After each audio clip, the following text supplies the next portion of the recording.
বাংলাদেশে আসবোই, আমাকে নেওয়ার চেষ্টা করতে হবে না। আর যদি সাহস থেকে পাঠান, প্লেন পাঠান, আমি চলে যাব, দেখি কার কারে কতটা মাথা। আসসালামু আলাইকুম বিয়াস, কেমন আছেন? সবাই ভালো আছেন? ভিডিওর শুরুতে দেখতে পারছেন কি নিয়ে আলোচনা করতে যাচ্ছি। ভিডিওটি না টেনে সম্পূর্ণ দেখার অনুরোধ রইল। ভিডিওটি খুবই গুরুত্বপূর্ণ একটি ভিডিও নিয়ে আসলাম আপনাদের মাঝে। আমাদের চ্যানেলে যারা নতুন, অবশ্যই চ্যানেলটি সাবস্ক্রাইব করে বেল বাটন অন করে রাখবেন, আর ভিডিওটি লাইক দিয়ে সম্পূর্ণ দেখার অনুরোধ রইল। গুরুত্বপূর্ণ ভিডিওটি চলুন আমরা মনোযোগ দিয়ে দেখে আসি। বাংলাদেশে আসবোই, আমাকে নেওয়ার চেষ্টা করতে হবে না। আর যদি সাহস থেকে পাঠান, প্লেন পাঠান, আমি চলে যাব, দেখি কার কারে কতটা মাথা আছে। আস্তে আস্তে ভারত তার বিষাক্ত দাঁত বের করতে শুরু করেছে। শেখ হাসিনার সরকার নেই, এখন সব যুক্তি এলোমেলো নড়বে। আরো একটার পর একটা ঘটনা আছে এবং নির্বাচন যত ঘনিয়ে আসবে, ভারতের যে রাজনৈতিক দাবি বাংলাদেশের কাছে যে আওয়ামী লীগকে নির্বাচনে নাও, নাহলে খবর আছে। রাষ্ট্রপতি শাহাবুদ্দিন চুপ্পু সেনাবাহিনীর একাংশের সাথে কিছু উদ্যোগী কর্মকর্তার সাথে তিনি বৈঠক করেছেন। সেনাবাহিনীর একাংশ ওনার সাথে যোগাযোগ স্থাপন করে চলেছে এবং উনিও স্থাপন করছেন। রাষ্ট্রপতি শাহাবুদ্দিন চুপ্পু ভিতরে ওনার কাজগুলো উনি ঠিকই করে যাচ্ছেন। আগামী নির্বাচনে আওয়ামী লীগ যাতে অংশগ্রহণ করতে পারে, আওয়ামী লীগের উপর থেকে যেন তাদের যে রাজনৈতিক কার্যক্রমের উপরে নিষেধাজ্ঞা রয়েছে সেটি যাতে তুলে নেওয়া হতে পারে, এবং একই সঙ্গে নির্বাচনটা যাতে অংশগ্রহণমূলক হয়, সেই সব বিষয় নিশ্চিত করে এমন কথা জানা যাচ্ছে যে নির্বাচন পিছিয়ে যেতে পারে। মার্কিন যুক্তরাষ্ট্রের তালিকায় তারেক রহমানকে সন্ত্রাসবাদ এবং দুর্নীতির সঙ্গে জড়িত থাকা বিপজ্জনক ব্যক্তি হিসেবে কালো তালিকাভুক্ত করার অনুরোধ করেছেন। একেবারে দিনের আলোর মতো পরিষ্কার হয়ে গেল তারেক রহমানের যে তিনি আসলে কোনো দিক থেকে কোনো সমর্থন পাচ্ছেন না যে তিনি নিজের দেশে বাংলাদেশে মায়ের কাছে ফিরবেন। দর্শক, নতুন একটা নিউজ আপনাকে স্বাগতম। প্রিয় দর্শক, এখন দেশ জুড়ে শুধু একটাই আলোচনা চলছে, সেটা হচ্ছে অসুস্থ মাকে দেখতে কেন দেশে ফিরতে পারছেন না বিএনপির ভারপ্রাপ্ত চেয়ারপারসন জনাব তারেক রহমান। দর্শক মণ্ডলী, ইতিমধ্যেই তিনি তার ফেসবুক পোস্টে জানিয়েছেন ঠিক কি কারণে তিনি দেশে ফিরতে পারছেন না। দর্শক, ইতিমধ্যেই অনেক বিশ্লেষকগণই বলার চেষ্টা করছেন যে অন্তর্বর্তীকালীন সরকার এবং সেনাপ্রধানের কোনো চাপের কারণেই হয়তো তারেক রহমান দেশে ফিরতে পারছেন না, তার মায়ের কাছে আসতে পারছেন না। দর্শক মণ্ডলী, বর্তমান এই প্রেক্ষাপট দেখে আপনার কাছে কি মনে হচ্ছে? আদৌ কি এই সরকারের কারণে এবং সেনাবাহিনীর কারণেই ফিরতে পারছেন না তারেক রহমান, নাকি এর পেছনে রয়েছে অন্য কারণ? দর্শক, এই বিষয়টি নিয়ে আপনার মূল্যবান মতামতটি অবশ্যই কমেন্ট করে জানিয়ে দিন। প্রিয় দর্শক, এছাড়াও ভিডিওর শুরুতেই যে গুরুত্বপূর্ণ অংশগুলো দেখেছেন তার বিস্তারিত আলোচনা একটু পরেই দেখতে চলেছেন। তাই বলবো, যারা ভিডিওটি অন করেছেন না টেনে সম্পূর্ণ নিউজটি মনোযোগ সহকারে দেখতে থাকুন, তাহলে আজকের মূল বিষয়টা বুঝতে পারবেন। তো দর্শক, আর দেরি না করে চলুন দেখে আসবো আজকের সেই কাঙ্ক্ষিত ভিডিওগুলো। তবে তার আগে বলবো, যারা এখনো চ্যানেলটি সাবস্ক্রাইব করেননি অবশ্যই চ্যানেলটি সাবস্ক্রাইব করে পাশে থাকা বেল আইকনটি ক্লিক করে দিন। আর যারা ইতিমধ্যেই চ্যানেলটি সাবস্ক্রাইব করে রেখেছেন তাদেরকে অসংখ্য ধন্যবাদ। তো চলুন দর্শক, ভিডিওটিতে একটি লাইক দিয়ে আমরা ধারাবাহিকভাবে সবগুলো ভিডিওর আলোচনা দেখে আসি।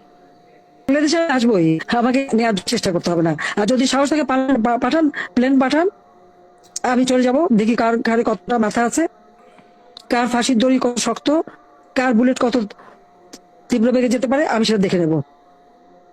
হ্যাঁ, আমি ঘটনাচক্রে আমি চলে আসতে বাধ্য হয়েছি, কিন্তু আমি বাংলাদেশে ফিরবই।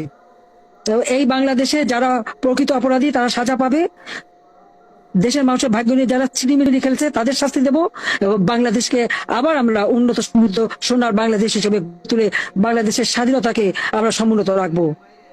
আমরা বিজয় জাতি, আর 2 দিন পরেই তো আমাদের বিজয় মাস। এই বিজয় মাসেই সকলে ঐক্যবদ্ধ হতে হবে। এই খুনি, সুদখোর, জঙ্গি শাসক আর ওই যুদ্ধাপরাধী জঙ্গিদের হাত থেকে দেশকে রক্ষা করতে হবে, সেটাই আমাদের প্রতিজ্ঞা, এবং তা আমরা করব ইনশাল্লাহ। সবাই ভালো থাকেন, সুস্থ থাকেন, যা যা আছে সেটা আপনাদের নিয়ে চলতে হবে। আর এর হাত থেকে দেশ রক্ষা করার জন্য সবাইকে এক হওয়ার আমি আহ্বান জানাচ্ছি। বাংলাদেশের মধ্যে ভিতরে অনেক কিছু ঘুরে যাচ্ছে, আমরা কিন্তু এখনো কেউ টের পাচ্ছি না। রাষ্ট্রপতি শাহাবুদ্দিন চুপ্পু ভিতরে ওনার কাজগুলো উনি ঠিকই করে যাচ্ছেন।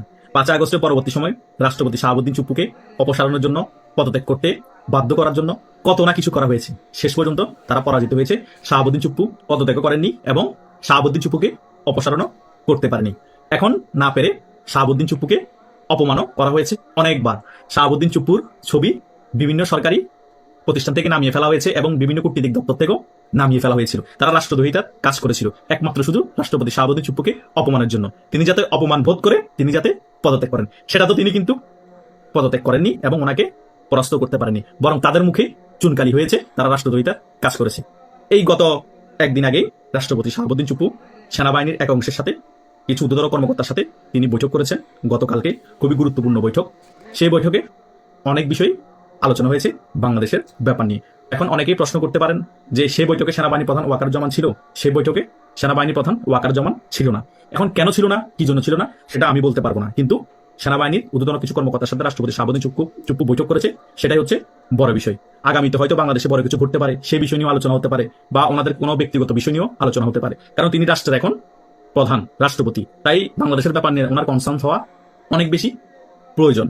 তাই হয়তো বা ওনাদের গুরুত্বপূর্ণ কিছু বৈঠকের মাধ্যমে ওনারা কিছু সিদ্ধান্ত নিয়েছে। তাই আমি বলতে পারছি না আগামীতে হয়তো সেনা শাসন আসবে, সেই সিদ্ধান্ত নিচ্ছে, বা অন্যান্য বিষয় সিদ্ধান্ত নিচ্ছে, হয়তো বা সেনা কিভাবে সেই সিদ্ধান্ত নিচ্ছে, এটা আমি ফলাভাবে বলতে পারবো না। কিন্তু ওনাদের বৈঠক হয়েছে, সেটাই হচ্ছে গুরুত্বপূর্ণ বিষয়। আর রাষ্ট্রপতি শাহাবুদ্দিন চুপ্পুকে আগে যেভাবে কোণঠাসা করে রাখা হয়েছিল, আর রাষ্ট্রপতি শাহাবুদ্দিন চুপ্পুকে যেভাবে নজরবন্দি, গৃহবন্দী করে রাখা হয়েছিল, এখন ডক্টর ইউনূস চাইলেও পাচ্ছে না। রাষ্ট্রপতি শাহাবুদ্দিন চুপ্পু তার মোটামুটি যে সকল কাজ সেগুলো তিনি করতে পারছেন, তারপরও ওনাকে নজরদারিতে রাখা হয়েছে, উনি কি করছেন, কার সাথে বৈঠক করছেন, কিন্তু তবুও লাভ হচ্ছে না। সেনাবাহিনীর একাংশ ওনার সাথে যোগাযোগ স্থাপন করে চলেছে এবং উনিও স্থাপন করছেন, এবং ওনার যা যা করা প্রয়োজন রাষ্ট্রের জন্য তিনি তাই করছেন। কারণ তিনি ভালো করেই জানেন আগামীতে নির্বাচনকে নিয়ে বাংলাদেশে কি পরিমাণ সহিংসতা হতে পারে। হয়তোবা নির্বাচন নাও হতে পারে, এবং নির্বাচনের দিনও এমন সহিংসতা হতে পারে, হয়তোবা নির্বাচন একেবারে বানচাল হয়ে যেতে পারে, আর দেশের মধ্যে নির্বাচন পরবর্তী সময় গৃহযুদ্ধ লাগতে পারে। তাই পরবর্তীতে কি স্টেপ নিতে হবে বা কি স্টেপ নিবে সেই বিষয়ে ওনারা আলোচনা করতে পারেন।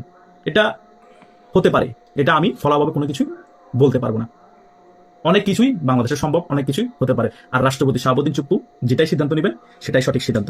রাষ্ট্রপতি শাহাবুদ্দিন চুপ্পু যখন দেশের পরিস্থিতি 5 আগস্টের পরে অনেক বেশি খারাপ হয়ে গিয়েছিল, তিনি চাইলে তখন জরুরি অবস্থা জারি করতে পারতেন, কিন্তু তিনি জরুরি অবস্থা জারি করে কি লাভ হবে? কারণ সেনাবাহিনী প্রধান ওয়াকারুজ্জামান চাচ্ছিল না দেশে জরুরি অবস্থা জারি হোক। তাই এখন সেনাবাহিনীর একটা অংশ যদি দেশের পরিস্থিতি একেবারে খারাপ হয়ে যায়, তখন যদি যারা চাই সেনা শাসন জারি হোক, তখন রাষ্ট্রপতি শাহাবুদ্দিন চুপ্পুর সাথে সিন্ডিকেট করে হয়তো বা সেনা শাসন জারি করতেও পারে, জরুরি অবস্থা জারি করতেও পারে। রাষ্ট্রপতি যদি তার প্ল্যানিং অনুযায়ী খেলাটা খেলতে